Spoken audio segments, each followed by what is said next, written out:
Hey there, it's Stephanie Shea, Chief Astrologer for janspiller.com with your monthly horoscope, and this one is for you, Scorpio.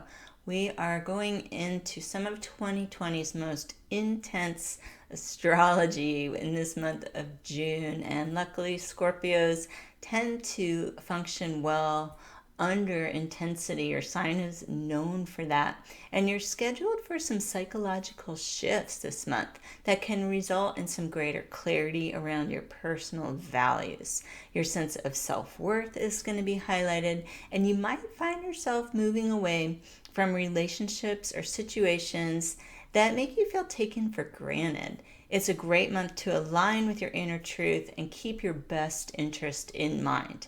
Now, with all that said, it's going to be hard to start anything new this month. We're going to be dealing with 2 inner planet retrogrades, but the internal shifts will begin to take place because we're experiencing 2 eclipses this month. The first is a lunar eclipse in Sagittarius on June the 5th, and this puts an extra importance on finance and material resources. So if you've been steadily moving towards a financial goal, you actually could see some results at this full moon. These eclipses are on a 6-month cycle, so something you began back at the beginning of the year may finally start showing some results that can feel very gratifying. You also might notice what needs to happen in order to attract more financial flow and have a better picture of what you need in exchange for your time and talents. This is all going to be up for a review, and you'll probably receive some information that can help you decide what you need to do next to get to the next level with a financial goal or helping yourself build some financial security in some way. Now, we're working with these inner planet retrogrades, as I mentioned, and this is going on pretty much all month. We've got Venus, the planet of love and money, retrograde. It started retrograde May 13th. It goes all the way until June the 25th.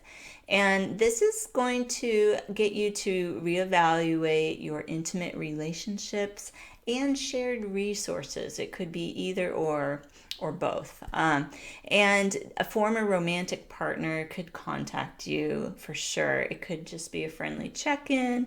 There might be some sort of resolution or closure needed. The main thing to know if someone from your past resurfaces like this is that it's not a good time for major relationship decisions. Stay open to messages from your past. There may be some important things to hear or for you to say, but you're going to know more information later this summer. And that's going to guide what decision you actually make about anyone from your past who comes back into your life. So you can feel okay with things sort of being on hold and not 100% decided this month. Now, on June 18th, Mercury stations retrograde in Cancer, and that cycle lasts until July the 12th. This Mercury retrograde cycle is going to emphasize your self-care and your personal philosophies. These 2 ideas really do go hand in hand. It could be time to rework your personal expectations. Maybe you need to set goals that are more realistic for yourself. If you've been pushing yourself too hard, for example, chasing a dream, it might be time to slow down and revise your plan to something that you can actually begin to feel some success. Your goals are important, but you're going to need to make it sustainable and have a schedule for yourself that's sane in order to achieve your goals. Now, the second eclipse this month is a new moon solar eclipse in Cancer. It's on the 20th or the 21st, depending on your time zone. And if you check out the new moon box on the Jan Spiller homepage, we have a handy dandy time zone converter if you're not sure. And this eclipse coincides with the summer solstice in the northern hemisphere and the winter solstice in the southern hemisphere. And the astrological energy is the same all over the globe. It's a 0-degree Cancer new moon solar eclipse. This is signifying the ending of one cycle and a new beginning. However, it could feel like nothing's happening because we're in these retrogrades. But rest assured, there is a lot going on behind the scenes. June is a very pivotal month, but we won't really see what changes were starting to happen until they're in the rear view mirror, so to speak. So what you can do is focus on your intentions at the new moon. It's a high powered new moon eclipse.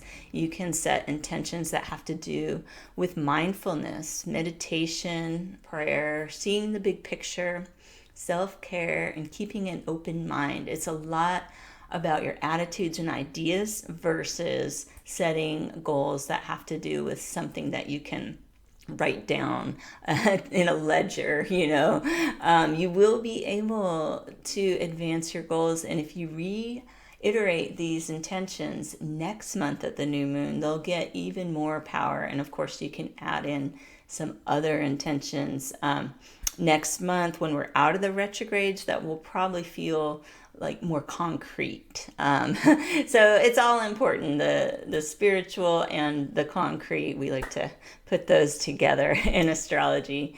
I hope you can make the most of this month's astrology. Stay safe, stay well, and I'll see you here next month with your horoscope.